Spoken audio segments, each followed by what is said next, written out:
திருச்சிற்றம்பலம். காதலாயி கசிந்து கண்ணீர் மல்கி ஓதுவார்தமை நன்னெறிக்கு உய்ப்பது. காதலாயி கசிந்து கண்ணீர் மல்கி ஓதுவார்தமை நன்னெறிக்கு உய்ப்பது. வேதம் நான்கினும் மெய்ப்பொருளாவது. வேதம் நான்கினும் மெய்ப்பொருளாவது. நாதன் நாமம் நம சிவாயவே.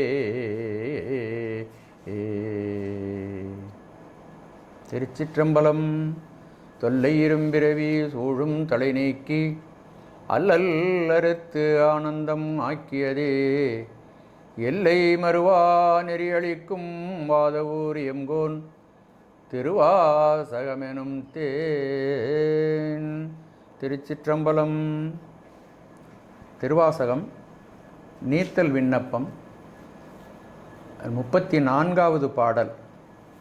குதுகுதுப்பு இன்றி நின்று என் குறிப்பே செய்து நின் குறிப்பில் விதுவிதுப்பேனை விடுதி கண்டாய். விரையார்ந்து இனிய மதுமது போன்று என்னை மனம் கணிவித்து வாழைப்பழத்தின் மனம் கணிவித்து எதிர்வது எப்போது பயில்வி கையிலை பரம்பரனே.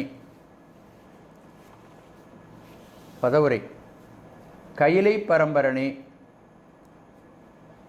வெண்மையாக விளங்கும் திருக்கயிலாயத்தில் எழுந்தருளியிருக்கின்ற மேலான பரம்பொருளே, என் குறிப்பே செய்து நின்று என் உள்ள கருத்துக்கு இசைந்தபடியே ஒழுகி நின்று நின் குறிப்பில் குதுகுதுப்பின்றி நின் திருவுளக் கருத்திற்கு ஏய நடப்பதில் ஆசைப்படாமல் விதுவிதுப்பேனை மிக விரைகின்ற சிறியவனாகிய என்னை விடுதி விட்டுவிடுவாயோ, என்னை கைவிட்டு விடக்கூடாது. வாழைப்பழத்தின் என்னை மனம் கணிவித்து வாழைப்பழத்தைப் போல அடியேன் மனதை குழைய பண்ணி விரையார்ந்து இனிய மதுமது போன்று மனம் நிறைந்து இனிமைமிக்க பூந்துகளோடு கூடிய தூய தேனை போல என்னை செய்து எதிர்வது எப்போது, எனக்கு காட்சியளிப்பது எப்போது. பயில்வி விரைவில் என்னை உன்னிடம் அழைத்து கொள்வாயாக, அழைப்பித்து கொள்வாயாக அப்படின்னு என்னுடைய பதவுரை. இப்பொழுது இந்த சிந்தனைகளை நாம் விரிவாக பார்க்கலாம். கையிலை பரம்பரணி. பரம் அப்படின்னா மேலானதுன்னு பொருள். பரன்னா மேலானவற்றிற்கெல்லாம் மேலானவன்.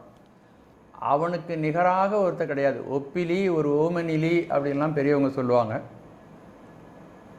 மேலானவற்றுக்கெல்லாம் மேலான பரம்பொருளே. அப்படிப்பட்ட பரம்பொருள் வெண்மை நிறமுடைய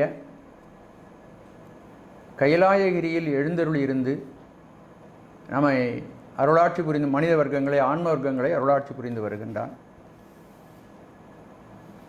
சிவபெருமானுக்கு 2 நிலைகள் இருக்கின்றன.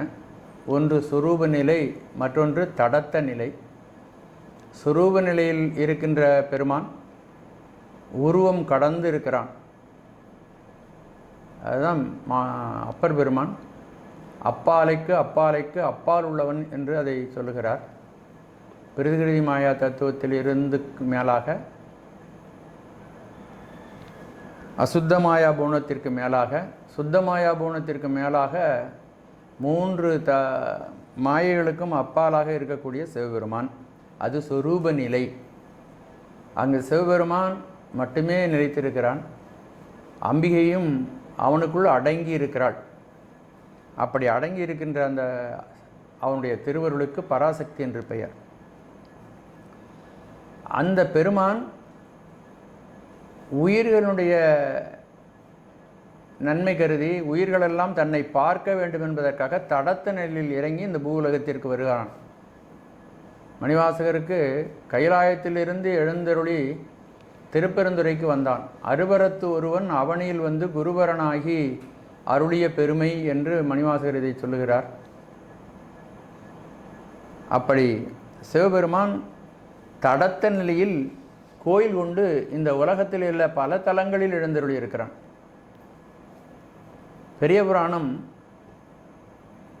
திருக்கைலாயமலை சிறப்பை முன்னுரையிலேயே கூறுகிறது. திருமலை சிறப்புன்னு ஒரு பகுதி இருக்குது. முதல்ல திருக்கூட்ட சிறப்பை பற்றியெல்லாம் நம்ம பேசியிருக்கிறோம். இங்கே திருமலை சிறப்பு, அதில் 3வது பாடலில் ஒரு செய்தியை சொல்கிறார். இந்த உலகத்தை ஒரு கொடியாக உருவகிக்கிறார்.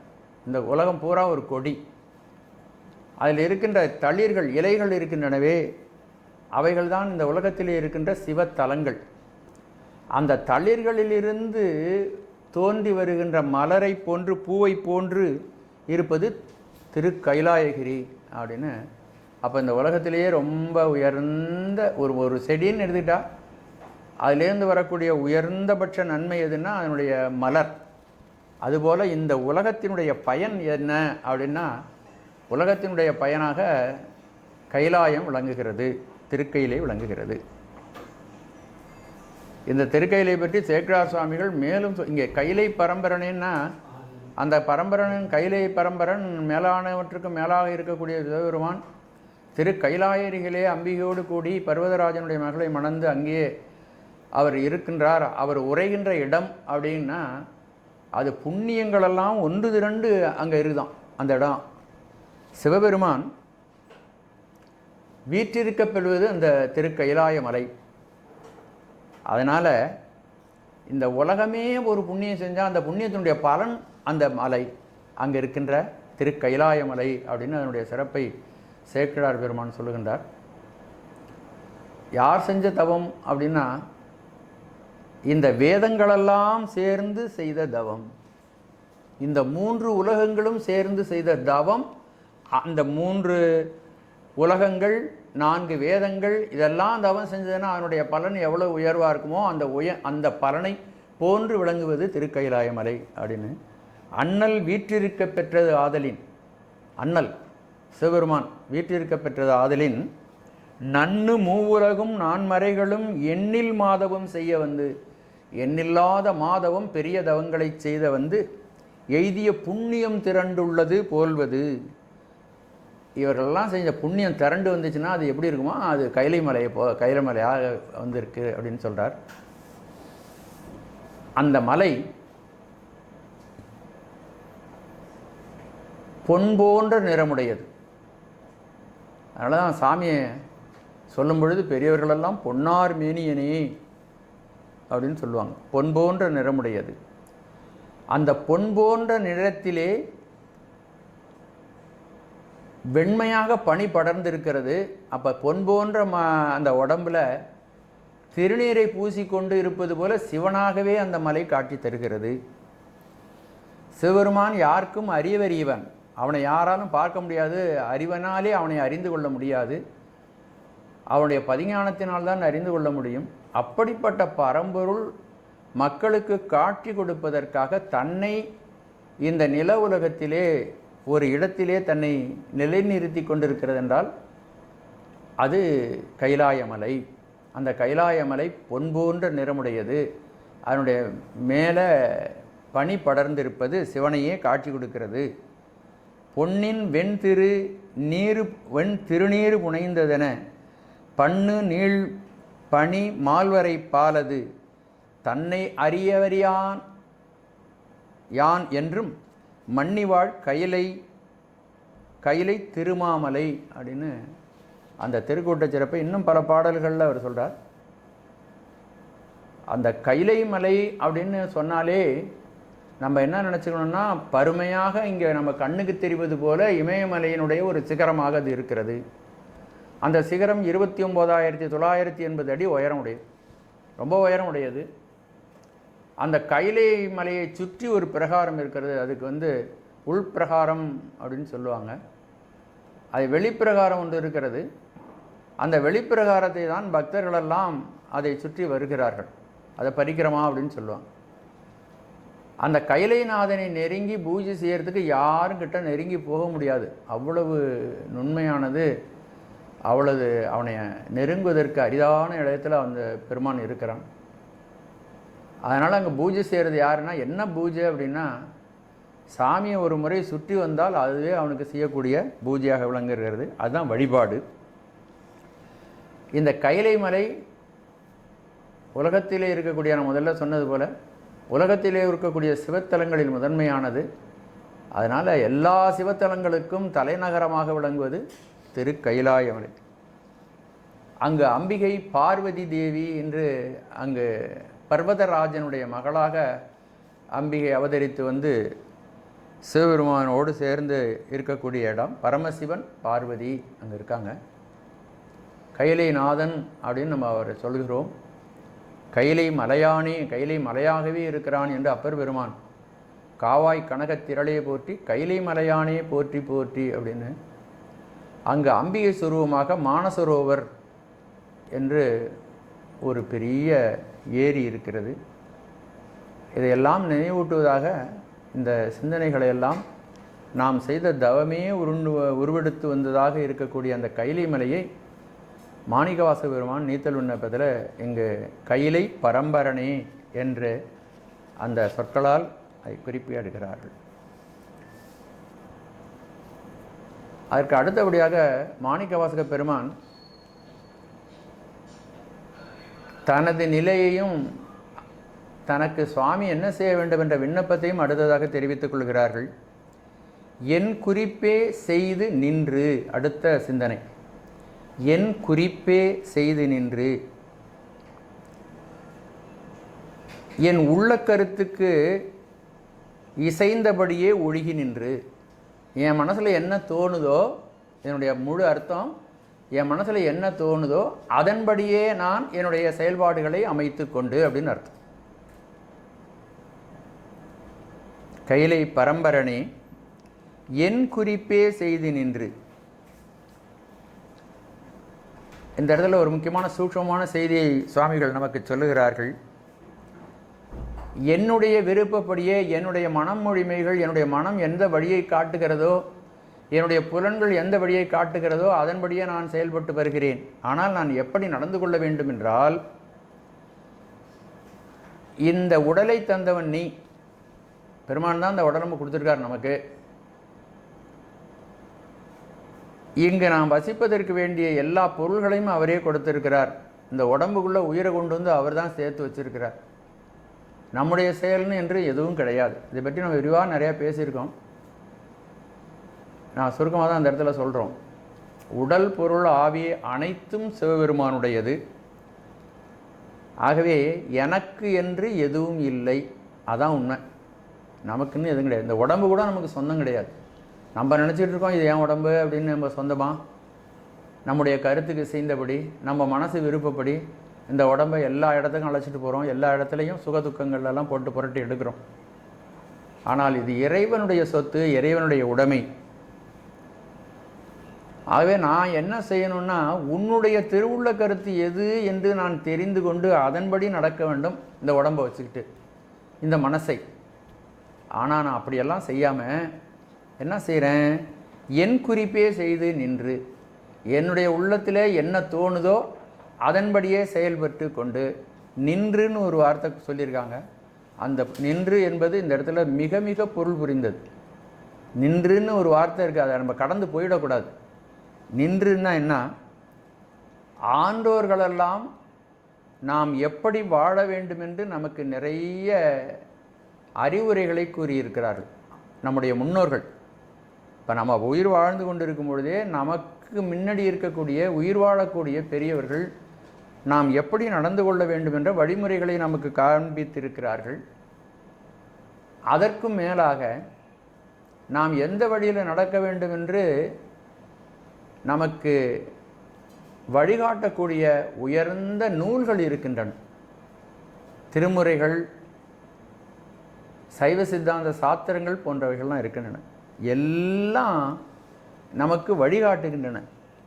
அப்படி வழிகாட்டியும் கூட அவைகள் சொன்னபடி நடக்காமல் என் கருத்திலேயே நான் நின்று கொண்டிருக்கிறேன் அப்படின்னு சொல்கிறார். நின்று அப்படின்னா பெரியவர்கள் காட்டிய வழியும் நான் பின்பற்றவில்லை, உயர்ந்தோர்கள் காட்டிய நூல்கள் காட்டுகின்ற வழியிலையும் பின்பற்றவில்லை. நான் எங்கே நிற்கிறேன்? என்னுடைய கருத்திலேயே நான் இருக்கிறேன், என்னுடைய விருப்பத்திலேயே நான் இருக்கிறேன், நின்று நான் செயல்பட்டு கொண்டு இருக்கிறேன் அப்படின்னு இந்த இடத்துல சொல்கிறார். என் குறிப்பே செய்து நின்று, முற்றிலும் பார்த்தீங்கன்னா இதில் என் குறிப்பே செய்து நின்று 4 வார்த்தைகள் இருக்கின்றன. ஆனால் நம்முடைய வாழ்நாளில் நம்ம என்னென்னலாம் செய்கிறோமோ அது முழுதும் இந்த 4 வார்த்தைகளில் அடக்கப்பட்டிருக்கிறது.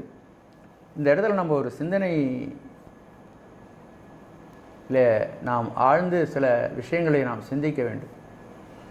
உலகத்தில் நலம் நல்லது அப்படின்னு ஒன்று இருக்குது, இன்னொன்று சுகம் தருவது அப்படின்னு இருக்குது. 2 விஷயம் இருக்குது உலகத்தில். ஒவ்வொரு மனிதனுக்கு எதிரே ரெண்டும் நிற்கிது. இப்போ நம்ம நடந்து கொள்ளும் பொழுது நமக்கு எதிரே வரும் பொழுது 2 விஷயம் நம்ம எதிர்படுது. ஒன்று, ஒரே விஷயந்தான் எதுக்க நிற்குது, ஆனால் 2 விதமான பலன்களை தருகின்றன.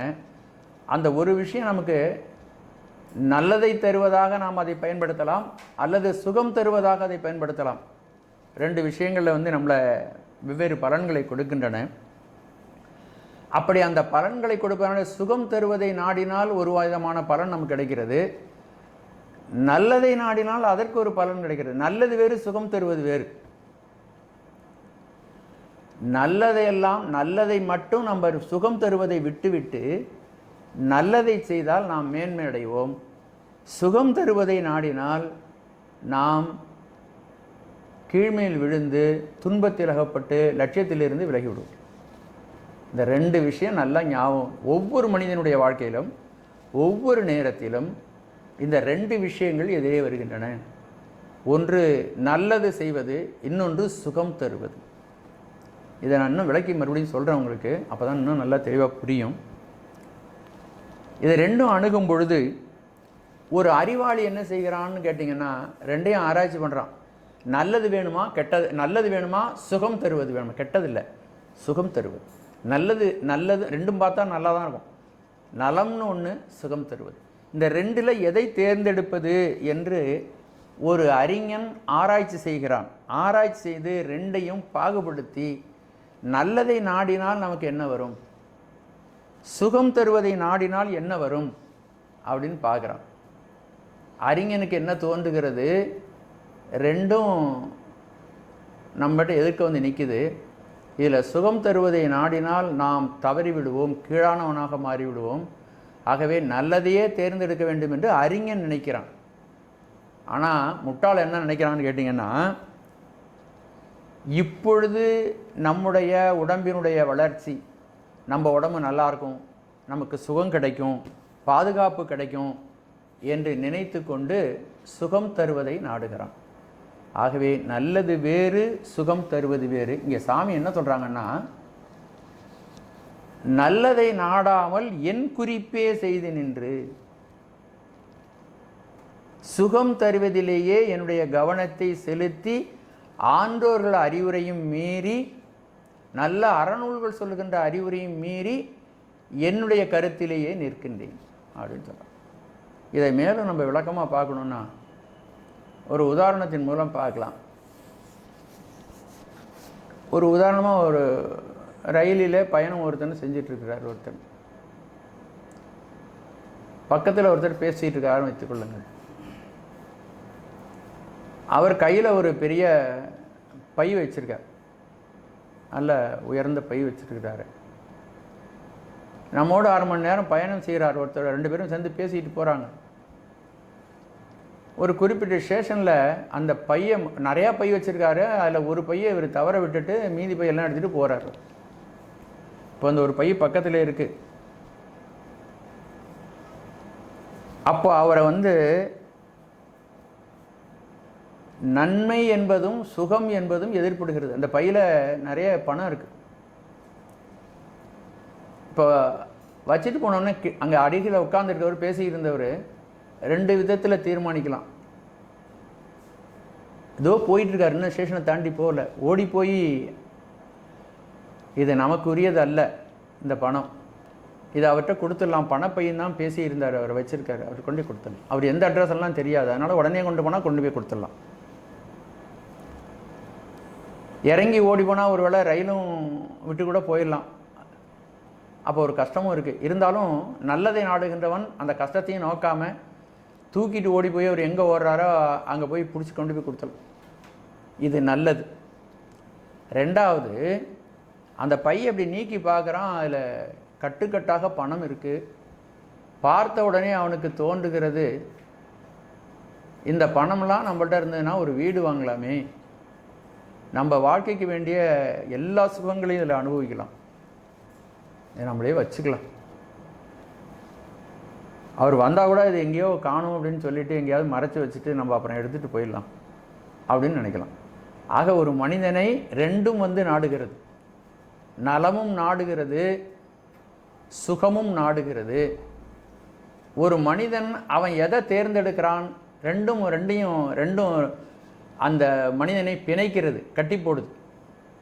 அவன் சிந்தனைக்கு வருது, நல்லதுன்னு நினச்சான்னா நல்லது வேணும், அறம் தான் நமக்கு வேணும், அதுதான் நமக்கு பாதுகாப்பானது, அதுதான் நமக்கு நன்மை செய்யும் அப்படின்னு நினச்சா அந்த பையை தூக்கிட்டு திடீர்னு கீழே இறங்கி ஓடி அவர் கையில் கொண்டு போய் அதை கொடுத்துடணும். கொடுத்தா அது நன்மை, அது உயிருக்கு நன்மை செய்யக்கூடிய உயர்ந்த புண்ணியத்தை தரக்கூடிய, பலகாலம் இவனுடைய வாழ்க்கையை உயர்வாக்கக்கூடிய ஒரு அருமையான செயல். அப்படி இல்லாமல் இது சுகம் தரக்கூடியது, இதை நான் அபகரித்து கொள்ளலாம் அப்படின்னு அவனே வைத்து கொண்டான்னு வச்சுங்க, அப்போ அது அவனை கீழ்மையில் தள்ளுகிறது. அவன் அதல பாதாளத்திற்கு செல்லுகிறான். வினையிலே அவன் தீவினையை செய்து அதனுடைய பலனை அனுபவிக்கிறான். அப்போ நம்ம புலன்கள் காட்டுகின்றபடி, புலன்கள் சுகித்திருக்கின்றபடி நம்முடைய வாழ்க்கையை நாம் நடத்தினால் நம்முடைய வாழ்க்கை பாவகாரியங்களை செய்து தீவினைகளை செய்து அதன் விளைவான துன்பங்களை அனுபவிப்பதற்கு ஏதுவாக மாறிவிடும் இல்லையா அந்த செயல்.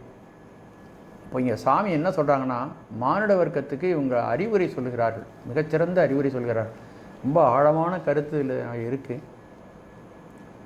என் குறிப்பே செய்து நின்று என்னுடைய மனதில் என்ன தோன்றியதோ, என்னுடைய மனது அறியாமனது, துள்ளும் அறியாமனதுன்னு தாய்மானவர் சொல்லுவார். துள்ளுகின்ற மனது அறியாமையுடைய மனது. இந்த மனது என்ன சொல்லுதோ அதன்படி என்னுடைய வாழ்க்கையை, புலன்கள் காட்டுகின்றபடி என்னுடைய வாழ்க்கையை நான் நடத்தி கொண்டு போகிறேன். பெரியோருடைய அறிவுரையும் நான் கேட்கவில்லை, நல்ல நூல்கள் சொல்லுகின்ற அறிவுரையும் நான் கேட்காமல் என் மனம் போக்கின போக்கிலேயே நின்று கொண்டு இருக்கிறேன் அப்படின்னு சுவாமிகள் இங்கு சொல்கிறார்கள். சுவாமிகளுடைய வாழ்க்கையை நம்ம எடுத்து பார்த்தோமானால் இப்படி சாமி சொல்கிறதுக்கு வேண்டிய எந்த விஷயமும் அவருடைய வாழ்க்கையில் இல்லை. ஆனால் பொதுவாக உலகத்தில் பார்க்கக்கூடிய மனிதர்களுடைய மனப்போக்கை அவர்கள் இங்கு சொல்லுகிறார்கள் அப்படிங்கிறத நம்ம நல்லா தெளிவாக நினைத்து கொள்ள வேண்டும். ஆகவே என் குறிப்பே செய்து நின்று நின் குறிப்பில் குதுகுதுப்பு இன்றி, குதுகுதுப்புன்னா மகிழ்ச்சி, ஆசை, நின் குறிப்பில் குதுகுதுப்பு இன்றி, நின்னுடைய குறிப்பு, உன்னுடைய குறிப்பு இருக்கிறது. நான் எப்படி வாழ்க்கை நடத்த வேண்டும் என்று நீ குறிப்பு வைத்திருக்கிறாய், எனக்கு குறிப்பு வச்சிருக்கிறார். அது நம்முடைய அறிஞர்கள், சான்றோர்கள், நமக்கு குறவர்கள், குருமார்கள் எல்லாம் நமக்கு சொல்லிட்டு போயிருக்கிறாங்க, நூல்கள்லையும் சொல்லிட்டு போயிருக்கிறாங்க. இப்போ வாழுகின்ற குருமார்களும் நமக்கு சொல்லுகிறார்கள். ஆனால் அதில் எனக்கு ஆசை இல்லை. நின் குறிப்பில் குதுகுதுப்பின்றி, நீ எப்படி நான் நடந்து கொண்டிருக்க வேண்டும், உனது கருத்துக்கு இசைந்த வகையில் நான் எப்படி நடந்து கொள்ள வேண்டும் என்பதில் எந்த விதமான ஆசையும் இல்லாமல், அதில் ஆர்வமும் இல்லாமல், அதில் நான் செயல்படாமல் இருக்கின்றேன். என்ன நான் செய்கிறேன்னா, என் குறிப்பே செய்து நின்று என் மனதிற்கு என்ன சரின்னு நினைக்குதோ அந்த வழி, அது உண்மையா பொய்யா தப்பா அதெல்லாம் ஆராய்ச்சி பண்ணாமல் தவறான வழியிலேயே செல்லுகிறேன். உன் குறிப்பில், அதாவது நீ எப்படி என்னை நடந்து கொள்ள வேண்டும் என்று சொல்லியிருக்கிறாயோ அதிலிருந்து நான் அதிலே ஆசைப்படாமல் அதிலிருந்து விலகிச் செல்கிறேன். அப்படி விலகிச் செல்கின்ற நான் அதனுடைய பயனை அடைவதற்கு விதுவிதுப்பேனை, பயனை பெற விரும்பி, விதுவிதுத்தல்னா விரைதல் அப்படின்னு அர்த்தம். எந்த பயனை பெற விரும்புகிறாரு? இப்போ 2 காரியம் பண்ணியிருக்கார். 2 காரியம் இருக்குதுல்ல. என் குறிப்பு ஒன்று, சுவாமியினுடைய குறிப்பு. ஆனால் பயனை பெறுகின்ற பொழுது சாதாரண மனிதனுடைய மனம் என்ன செய்யுதுன்னு கேட்டிங்கன்னா, பயனை பெறும் பொழுது அந்த அனுபவம் நமக்கு கிடைக்கும் பொழுது நல்ல அனுபவங்கள் தான் எனக்கு கிடைக்கும்னு நினைக்குது. ஆனால் செய்கிறது என்ன? என்னுடைய விருப்பப்படி நடக்கிறேன், புலன்கள் விருப்பப்படி நடக்கிறேன், என் மனசு சொன்னபடி நடக்கிறேன். இன்னொன்று சிவபெருமானுடைய குறிப்பு இருக்கிறது. சிவபெருமானுடைய குறிப்புன்னா அந்த குறிப்பு நல்ல அடியார்கள் மூலமாகவும் நல்ல நூல்கள் மூலமாகவும் நமக்கு வழங்கப்பட்டிருக்கிறது. அப்போது அதனுடைய பலனை பெறுவதற்கு நான் விரும்பும் பொழுது அந்த பலன் எப்படி வரும்னு நினைக்கிறேன்னா, அடியார்கள் இப்படி நடந்து கொண்டால், உயர்ந்த நூல்கள் இப்படி நடந்து கொண்டால் உனக்கு இன்ன நன்மை கிடைக்கும்னு சொல்லுது இல்லையா, அந்த நன்மையை அடைய வேண்டும் என்று நான் விரைந்து செல்கின்றேன். என் குறிப்பே செய்து நான் செயல்படுகின்ற அந்த துன்ப வாழ்க்கை எனக்கு வேண்டாம் என்று நான் நிராகரிக்கிறேன். செய்கிறது தவறு, ஆனால் அதிலிருந்து வர்ற விளைவிலிருந்து நீங்கி, அதனுடைய விளைவு துன்பமாக வரும், அதனால் அதிலிருந்து நீங்கி புண்ணியம் செய்தால் என்ன பலன் வருமோ அந்த பலனுக்கு நான் ஆசைப்படுகின்றேன். அந்த ஆசைப்படுவது மட்டுமல்லாமல் அதை விரைந்து பெற வேண்டும் என்றும் நான் நினைக்கிறேன் அப்படின்னு சொல்கிறார். என் குறிப்பே செய்து நின்று நின் குறிப்பில் குதுகுதுப்பு இன்றி விதுவிதுப்பேனை, இப்படி இருக்கின்ற என்னுடைய நிலை தான் அப்படின்னு சொல்கிறேன். இப்போ நான் மீண்டும் ஒரு முறை சொல்கிறேன். மாணிக்கவாசகருடைய வாழ்வு நம்முடைய பெரும் சான்றோர்களால் அவருடைய வாழ்க்கை நம்முடைய பெருமானுடைய வாழ்க்கை வரலாறு குறிப்பிடப்படுகிறது. திருவிளையாடற் புராணம், திருவாத ஊரடிகள் புராணம் போன்ற நூல்களில் குறிப்பிடப்படுகிறது. அவருடைய வாழ்க்கை மிக தூய்மையான வாழ்க்கை. என் குறிப்பே செய்து நின்று அப்படின்னு சொல்கிறதுக்கெல்லாம் அவருடைய வாழ்க்கையில் ஒன்றும் எந்த விதமான சான்றுகளும் இல்லை. அவர் இறைவனுடைய குறிப்பு இப்படி தான் வாழ்ந்திருக்கிறார். அதனால தான் இறைவன் அவரை தன்னுடைய ஆளாக செய்திருக்கிறான். தனக்கு வேண்டிய கைங்கரியங்களை எல்லாம் அவர் மூலமாக நிகழ்த்தி இந்த உலகத்திற்கு உயர்ந்த ஒரு ஞான நூலையும் நமக்கு அருள் இருக்கிறான். ஆனால் இவற்றையெல்லாம் உலகத்தில் காணுகின்ற எல்லாவற்றையும் உலகத்தார் மீது எந்த விதமான குறையும் சொல்லாமல் எல்லா குறைகளையும் தன் மீது ஏற்றிக்கொண்டு இந்த உலகத்திற்கு இப்படி வாழ வேண்டும் என்று சுவாமிகள் திருவுள்ளம் பெற்றுகிறார். நமக்கு ஒரு கட்டளை கூட இடல, இப்படி நடந்துங்க, நீ எல்லாம் இப்படி இருக்கீங்களே அப்படின்லாம் சொல்லலை. அந்த கட்டளையும் இடவில்லை. ஆனால் என் நிலைமை இப்படி இருக்கிறது அப்படின்னு சொல்கிறாங்க. இப்படி சொல்லிட்டு என் குறிப்பே செய்து நின்று நின் குறிப்பில் குதுகுதுப்பின்றி விதுவிதுக்கின்ற என்னை, இப்படி தாழ்ந்த நிலையில் இருக்கின்ற என்னை நீ என்ன செய்ய வேண்டும் அப்படின்னா, திருவருளை பெற வேண்டும். நான் திருவருளை இப்படி இருக்கிறேனா, புலன்போல் போனபடி மனம் போனபடி வாழ்ந்து கொண்டிருக்கின்ற நான், பெரியவருடைய அறவுரையிலிருந்து மீறுகின்ற நான், உயர்ந்த சாஸ்திரங்கள் சொல்வதிலிருந்து மீறுகின்ற நான், இப்படி இருக்கின்ற எனக்கு ஒரு ஆசை இருக்கிறது. அந்த ஆசையை நீ நிறைவேற்றி தர வேண்டும் அப்படின்னு கேட்டுக்கொள்கிறார். அந்த ஆசை என்னன்னா, உன்னுடைய திருவருள் எனக்கு வேண்டும். அப்போ திருவருள் உனக்கு வேண்டும் அப்படின்னா என்ன? இறைவனுடைய திருவருளை பெறுவதற்கு வேண்டிய தகுதி என்னிடம் இல்லை.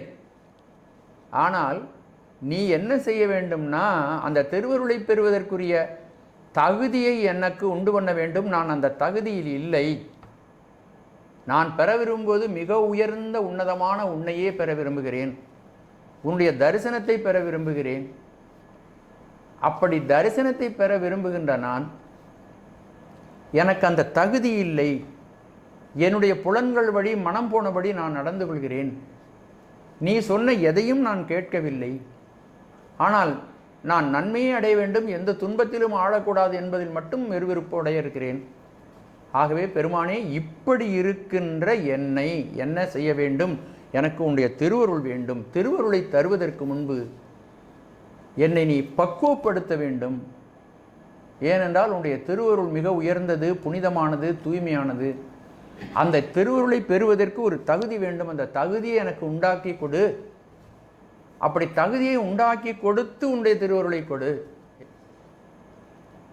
என்னை திருத்தி கொண்டு என்னை தூய்மையான ஆக்கி உன்னுடைய திருவருளை பெறுவதற்கு வேண்டிய தகுதி என்னிடமில்லை, அதற்கு வேண்டிய முயற்சி என்னிடமில்லை. ஆகவே பெருமானே, இவைகளையெல்லாம் நீ எனக்கு செய்து தர வேண்டும் என்று இங்கு ஒரு கனிவான பிரார்த்தனை வைக்கிறார். எப்படிப்பட்ட நிலையை எனக்கு உண்டு பண்ண வேண்டும்ங்கிறது அடுத்த விண்ணப்பமாக பெருமான் இந்த சிந்தனையை சொல்கிறார்கள். வாழைப்பழத்தின் எண்ணெய் மனம் கனிவித்து, வாழைப்பழத்தை போல அடியேன் மனத்தை குழைய பண்ணி. மனம் கனிவித்தல், கனிந்த பழம் எப்படி இருக்கும்? குழைஞ்சிருக்கும் இல்லையா? வலிமையான மனம் இறைவனை அடைவதற்கு ஒரு பொழுதும் உதவாது. இறைவனை அடைய வேண்டுமானால் மனம் கனிய வேண்டும். இறையருளை எழுதுவதற்கு அதுதான் வழி. அதனால தான் சொல்றார், வாழைப்பழத்தை போல என்னுடைய மனதை கனிவிக்க வேண்டும். கல்லை மென்கனியாக்கும் விச்சை கொண்டு. அற்புதமான ஒரு வரி இங்கே திருச்சதகத்தில் இருக்கக்கூடிய 98வது பாடலில், கல்லை மென்கனியாக்கும் விச்சை கொண்டு. வித்தை, விச்சை இந்த இடத்துல வித்தை. என்னை நின்கடற்கு அன்பனாக்கினாய். என்னுடைய மனது உண்மையிலேயே வாழைப்பழத்தை போல திருவருளை பெறுவதற்கு தகுதியான மனமாக இல்லை. ஆனால் நீ நல்ல வித்தை தெரிந்தவன், பேராற்றல் படைத்தவன், பெருங்கருணையாளன். ஆகவே கல்லை மென்கனியாக்கும் விச்சை கொண்டு என்னை நின்கடற்கு அன்பனாக்கினாய். உனக்கு கல்லை கூட கனிவிக்கக்கூடிய ஆற்றல் உடையவன் நீ, அந்த அற்புத வித்தையை செய்யக்கூடியவன். ஆகவே என்னுடைய மனம் கல்லாக இருக்கிறது. இந்த கல்லை மென்கனியாக்குகின்ற, மென்மையான குழைய பண்ணி கனியாக்குகின்ற விச்சை உனக்கு தெரியும். அந்த விச்சையை கொண்டு என்னை நின் கடற்கு அன்பனாக்கினாய். அந்த என்னுடைய மனதை கனிவித்து எனக்கு திருவருளை கொடுத்து உன்னை பார்க்கும்படியாக செய்தாய் அப்படின்னு இன்னொரு இடத்துல சொல்கின்றார். இதெல்லாம் நம்ம பொருத்தி பார்த்தோம்னா இந்த கருத்து ரொம்ப வலிமை பெறும். இன்னொரு இடத்துலையும் ஒரு பாடலில் சொல்லுகின்றார், கல்லாமணத்து கடைப்பட்ட நாயேனை. திருவம்மானை பாட்டுது உள்ளத்தை உருக்குகின்ற ஒரு செய்தியை சொல்றார். என்னுடைய மனது கல்லாமணம், கல் ஆம் மனம். கல் ஆம் மனம்னா கல்லை போன்ற மனம். கல்லாமணத்து கடைப்பட்ட நாயேனை. எவ்வளவு மனம் இரும்பு போல கல்லை போல உருகாமல் இருக்கிறதோ அவன் கடைப்பட்டவன். கல்லாமணத்து கடைப்பட்ட நாயேனை வல்லாளன் தென்னன் பெருந்துரையான் பிச்சேற்றி. வல்லாளன் வலிமை பொருந்தியவன், தென்னன் பெருந்துரையான் பெருந்துரையில் இருக்கக்கூடிய தென்னாட்டு தலைவன், பிச்சேற்றி அன்பு என்னும் பித்தை எனக்கு தந்து, அந்த அன்பு என்ற பித்தை எனக்கு தந்தவுடனே என்னுடைய மனது கல்லாக இருந்த மனதை அந்த பித்தையும் கொடுத்து, அன்பு பித்தை கொடுத்து உன்மேல் அன்பு படம் செய்து என்னுடைய மனதை கல்லை பிசைந்து. கல்லை யாராவது பிசைய முடியுமோ? நம்மளால் முடியாது. இறைவன் தனது பேர் அருளினாலும் பேராற்றலினாலும் அவன் உயிர்கள் மீது கொண்ட கருணையினாலும் கல்லாமணத்தை கடைப்பட்ட நாயேனை வல்லாளன் தென்னன் பெருந்துரையான் பிச்சேற்றி கல்லை பிசைந்து கனியாக்கி. கல்லை பிசைஞ்சு என்ன மாத்திராம பாருங்க. இதெல்லாம் அற்புதம். திருவம்மானையில் வர கூட பாடம், இன்னுமே நம்ம பார்க்க போகிறோம் அந்த பாட்டு. அதை கனியாக்குகிறான். கனியாக்குன உடனே சாமி எப்படி அவங்களுடைய சிந்தனை போகுது பாருங்க. அந்த கனி சில சமயம் சில கனிகள் புளிக்கும். சாதுடி வாங்குறோம், சில பழம் புளிக்குது பார்த்தீங்களா? மாம்பழம் வாங்குறோம், சில பழங்கள் புளிக்குது பார்த்தீங்களா? அதனால் என்ன பண்ணான்னா, நான் அப்படி புளிக்கக்கூடாதுன்னு சொல்லி, கனியானாலும் புளியக்கூடாது. சிலது ரொம்ப கனியாக இருக்கும், அப்பவும் புளிப்பு சுவையும் அதில் இருக்கும். அப்படியெல்லாம் இருக்கக்கூடாது இவன் அப்படின்னு மேலும் கருணையினால் கல்லை பிசைந்து கனியாக்கி தன் கருணை வெள்ளத்து அழுத்து வித்து. எப்படி பிளாச்சலை தூக்கி தேனில் போடுறதுமோ அதுபோல சிவபெருமான் இந்த உயிரை கல்லை பிசைந்து கனியாக செய்து நெகிழும்படி செய்து தனது கருணையாகிய வெள்ளத்தில் அமுக்கி வைக்கிறான். அப்போ அது என்ன ஆகும்? கொஞ்சம் புளிப்பு சுவை இருந்தாலும் என்ன மாறும்? இனிப்பு சுவையாக மாறும். கல்லை பிசைந்து கனியாக்கி தன்கருணை வெள்ளத்தை அழுத்தி வித்து வினைகடிந்த வேதியனை, என்னென்ன அழுக்கு நம்மள்கிட்ட இருக்கிறதோ அத்தனையும் கடிந்த அப்படின்னா நீக்கிய வினைகடிந்த வேதியனை தில்லை நகர் புக்கு,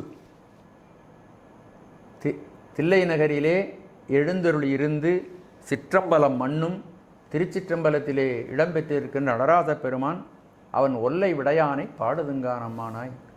ஒல்லை விடையான்னா விரைந்து வரக்கூடிய ரிஷப வாகனத்தில் வரக்கூடியவன். என்னடா அவன் சாமி காலமாட்டில் வருதே மெதுவாக வருமா அப்படின்னா அப்படியெல்லாம் கிடையாதான். ஒல்லை விடையான். ஒல்லை விடையான்னா என்ன? கனப்பொழுதுல நினைச்சவனும் வந்து நிற்பானோ. இப்போது இங்கே என்ன சொல்கிறாங்கன்னா, சாமி என்ன கேட்குறாங்கன்னா, என்னுடைய மனதை என் குறிப்பே செய்து நின்று நின் குறிப்பில் குதுகுதுப்பின்றி இருக்கின்ற என்னை வாழைப்பழத்தின் மனம் கணிவித்து, வாழைப்பழம் எப்படி இருக்கிறதோ அதுபோல என்னை கணிவிக்க வேண்டும். கல்லாமனத்து கடைப்பட்ட நாயேனை வல்லாளன் தன்னன் பெருந்துரையான் பிச்சேற்றி கல்லை பிசைந்து கனியாக்கி தன்கருணை வெள்ளத்தை அழுத்துவித்து வினையடைந்த வேதியனை தில்லை நகர்புக்கு சிற்றம்பலம் மண்ணும் ஒல்லை விடையானை பாடுதுங்கானம்மானாய். அப்போது கல்லை மென்கனி ஆக்கும் விச்சை கொண்டு என்னை நின் கடற்கு அன்பனாக்கினாய். வாழை மா பலா இந்த 3 கனிலையும் ரொம்ப மென்மையாக இருக்கிறது வாழைப்பழம். அதனால் சுவாமி இங்கே ஏன் இதெல்லாம் கேட்டால், நான் வந்து ஏன் உன்னுடைய புலன்கள் வழி சென்று கொண்டு இருக்கிறேன், உன் பேச்சை நான் கேட்க மாட்டேங்கிறேன். அப்படியும் நன்மை அடைய வேண்டும் என்று பரபரப்பாக விரைந்து ஓடிக்கொண்டு இருக்கிறேன். இப்படி இருக்கின்ற தகுதியுடைய என்னை உன்னுடைய திருவருளின் காரணமாக வாழைப்பழத்தை போல என்னை மனம் கணிவிக்க வேண்டும். மனம் கணிவித்தால் என்னுடைய பசுகரணங்களெல்லாம் சிவகரணங்களாக மாறி அமையும். ஆகவே பெருமானே, உன்னுடைய திருவருள் எனக்கு வேண்டும். அதற்காக என்னுடைய மனதை கணிவிக்க வேண்டும். கணிவித்ததுக்கு பிறகு இன்னும் சில காரியங்கள் செய்யணும். அந்த கனிவு போதாது அப்படின்னு நினைக்கிறார் மாணிக்கவாசகர். ஆனால் கணிஞ்சால் மட்டும் போதாது. விரையார்ந்து இனிய மதுமது போன்று, இந்த ஒவ்வொரு வார்த்தையும் தெய்வீகம் நிறைந்தது, புனிதம் நிறைந்தது. இறைவனை தரிசித்த வாயினின்று தரிசித்த மனதினின்று தரிசித்த புத்தியிலிருந்து அப்படியே பொங்கி ததும்பி வருகின்ற அமுத மொழிகள். இதில் அடுத்து என்ன சொல்ல, விரையார்ந்து, விரைன்னா மனம், நல்ல வாசனை. விரையார்ந்து, ஆறுதல்னா பொருந்தி இருத்தல். விரையார்ந்து மனம் பொருந்திய இனிய மதுன்னு 2 மது இருக்குது. மது போன்றுன்னு இருக்குது. மொதல் இருக்கிற மது மகரந்தம், அடுத்த மது தேன். மனம் மிகுந்து நிறைந்திருக்கின்ற இனிமை மிக்க பூந்துகளோடு கூடிய தூய தேனை போல. ஏன்னா இங்கே 2 விஷயம் சொல்கிறார். ஒன்று, என்னுடைய மனதை வாழைப்பழத்தை போல கணிவிக்க வேண்டும். நீ என்கிட்ட இருக்கிறத கணிவி. ஏன்னா அதுக்கும் உன்னை பார்க்கறதுக்கு அதுக்கு ஒரு தகுதி வேணும், அதை கணிவிக்கணும். அது போதாது, அந்த தகுதி போதாது. அப்போது உன்னுடைய அருளாகிய தேனை அதிலே நீ கலக்க வேண்டும். அந்த தேன் எப்படிப்பட்டதுன்னா, விரையார்ந்து இனிய மதுமது போன்று நல்ல மகரந்த வாசனையோடு பூத்துகளோடு கூடிய நல்ல மனம் மிகுந்த, அதோடு மட்டுமல்ல இனிய தேன். அந்த ஒரு தேனுக்கு எவ்வளவு இந்த உரிச்சொல்கள், அப்ஜெக்டிவ்னு ஆங்கிலத்தில் சொல்லுவாங்க பாருங்கள், அதை போடுறாரு பார்த்தீங்களா. வாழைப்பழத்துக்கு ஒரு உரிச்சொல்லும் இல்லை, சாதாரண வாழைப்பழம்னு சொல்லியிருக்கார். ஏன் அப்படி சொல்லியிருக்காருன்னா, நம்முடைய மனம் இருக்கே அது வாழைப்பழத்தை போன்றது, அதை கணிவிக்க வேண்டும் அப்படின்னா அதுக்கு ஒரு உயர்வும் சொல்லலை. இங்கே தேன் என்பது சிவனை குறிக்கிறது, சிவனுடைய திருவருளை குறிக்கிறது. அதனால் அவ்வளவு உரிச்சொற்களை, சிறப்பு சொற்களை எல்லாம் போடுறார். விரையார்ந்து, விரைன்னா நறுமணம், இனிய மகரந்தத்தோடு கூடிய தேன். என்னன்னா 3 விஷயம் அதுக்கு சொல்கிறார் பாருங்க. மனம் மிகுந்தது, பூக்கள் இருந்து நல்ல பூக்கள் இருந்து எடுத்திருக்கு தேன், அந்த தேன் இனிமையாக இருக்குது.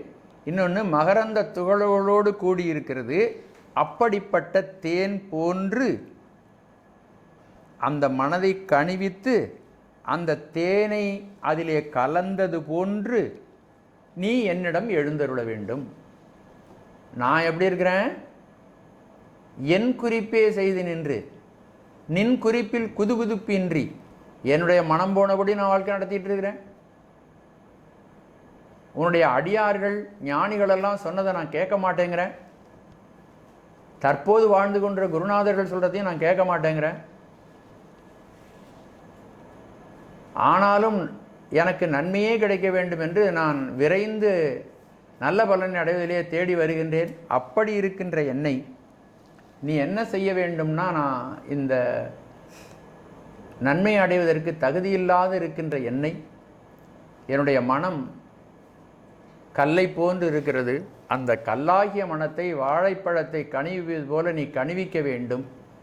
அதோடு கூட மனம் நிறைந்த வாசனை மிகுந்த இனிய மகரந்த துகளுடன் கூடிய தேன் போன்ற உன்னுடைய திருவருளையும் கலந்து என்னுக்கு எழுந்தருள வேண்டும். அது கலந்து என் மனதை வச்சு அதுக்குடைய விளைவாக நீயே எழுந்தருள வேண்டும். எதிர்வது எப்போது? அடுத்த செய்தி, அடுத்த சிந்தனை. எனக்கு எப்பொழுது காட்சியளிக்கப் போகிறாய்? என்னை ஏற்றுக்கொள்வது எப்பொழுது? ஏனென்றால் இப்பொழுதே பலகாலம் உன்னை பார்க்காமல் காலம் கழிந்து விட்டது. இப்பவே ஏழை தொடும்பனேன் எத்தனையோ காலமெல்லாம் பாழுக்கிரைத்தேன் பரம்பரனை பணியாதேன்னு சாமி இன்னொரு இடத்துல சொல்லியிருக்கிறாங்க. ஏழை தொழும்பனேன் எத்தனையோ காலமெல்லாம் பாழுக்கிரைத்தேன் பரம்பரனை பணியாது. இப்பொழுதே பல்லூழி காலம் கழிந்து போய்விட்டது பெருமானே. என்னுடைய தகுதி மிக மிக தாழ்ந்ததாக இருக்கிறது. என்னை வாழைப்பழத்தின் மனம் கனிவித்து விரையார்ந்து இனிய மதுமது போன்று செய்து எனக்கு எப்பொழுது தரிசனத்தை தர இருக்கிறாய் பெருமானே? பயில்வி, பயில்வினா என்னை அழைப்பித்துக் கொள்வாயாக. இந்த இடத்துல ஒரு முக்கியமான செய்தி பயில்வின்னு, அதை நீங்கள் ஆழ்ந்து சிந்திச்சு பார்த்தீங்கன்னா உள்ளத்தை உருக்கும். சாமி ரொம்ப பெரியவங்க, அவங்க இருக்கிற இடம் எங்கேயோ இருக்காங்க. அப்படிப்பட்ட பெருமானை எதுக்க நிற்கிறதுக்கு கூட தகுதி இல்லாத சிறுமைகள் படைத்த நான், நீ என்னை கூப்பிடுன்னு சொல்கிறதுக்கு அவர் அஞ்சுறார். என்னை கூப்பிடு, என்னை உன்னிட்ட கூப்பிட்டுக்கோ. பேர்பட்ட பெரும்பொருளை இவ்வளவு இந்த பாடலில் சொன்ன தகுதிகளெல்லாம் இல்லாத நான், சான்றோர்களுடைய வழி நடக்காத நான், என் மனம் போனபடி நடக்கின்ற நான், என்னுடைய மனதை கனிவித்து அதிலே உன்னுடைய அருளாகிய தேனை கலந்து எனக்கு உன்னுடைய திருக்காட்சியை தரப்போவது எப்பொழுது தரப்போகிறாய்? அதற்காக என்னை கூப்பிட வேண்டும்னு சொல்லாமல் கூப்பிட்டுக்கொள் அப்படின்னு சொல்கிறார். யாரையாவது ஒருத்தர் மூலம் என்னை கூப்பிட்டுக்கோ அப்படின்னு. பயில்வி அப்படின்னா அழைப்பித்துக்கொள்னு பொருள். அதுக்கு யார் மூலமாவது என்னை கூப்பிட்டுக்கோ அப்படிங்கிறார். நான் சொல்கிறது அந்த விஷயம் புரியுதா உங்களுக்கு? நேரடியாக சாமியை நம்ம சொல்லி என்னை கூப்பிடு என்னை கூப்பிடு அப்படின்னு சொன்னால் சாமிக்கு கட்டளை போடுறது மாதிரி இருக்கும். அதனால் யாரையாவது ஆளை வச்சு என்னை கூப்பிட்டுக்கப்பா அப்படின்னு சொல்கிறேன். மன தூய்மை பெற்று என்னுடைய மனதின் கருத்தின்படி நான் நடந்து கொண்டிருக்கிறேன். மன தூய்மை பெற்று உன்னை அடைவதென்றால் என்னால் அது இயலாத காரியம், அதற்குரிய ஆற்றலினிடம் இல்லை. ஆகவே நீயே என்னை நல்வழிப்படுத்தி என்னை உன்பால் அழைத்து கொள்ள வேண்டும் பெருமானே. என்னை நீ கைவிட்டு விடாதே அப்படின்னு இந்த பாடலில் மணிவாசக பெருமான் அறிந்து விண்ணப்பித்துக் கொள்கிறார். இந்த பாடலில் பிரபஞ்ச வைராக்கியம் சொல்லப்படுகிறது. நின் குறிப்பில் குதுகுதுப்பின்றி உன்னுடைய நான் எப்படி வாழ்க்கை நடத்த வேண்டும் என்று நான் எனக்கு விதித்திருக்கிறாயோ அதில் எந்த விதமான ஆசையும் இல்லாமல் என் மனதில் தோன்றியவைகளையே நான் செய்து நன்மையினுடைய பயனை அடைய நான் விரைந்து வந்து கொண்டு இருக்கிறேன் பெருமானே. ஆகவே இந்த உலக வாழ்க்கையிலிருந்து நான் நீங்கி உன்னுடைய திருவருளை பெறுவதற்கு வரவேண்டும். என்னுடைய மனதை நன்றாக கனிவித்து அதனுடைய அருளாகிய தேனை அதிலே கலந்து என்னை தகுதியாக்கி உன்னுடைய காட்சியை நீ எப்பொழுது தரப்போகிறாய் பெருமானே, அதற்காக என்னை நீ கூப்பிட்டு கொள்ள வேண்டும் என்று சொல்வதனால இதில் உலக வாழ்க்கையை வெறுத்து உன்னையே அடைய வேண்டும் என்று தன்னுடைய கருத்தை இதில் தெரிவிக்கிறார். அதனால் பிரபஞ்ச வைராக்கியம் இந்த பாடலில் சிறப்பாக போற்றப்படுவதை நாம் பார்க்கலாம்.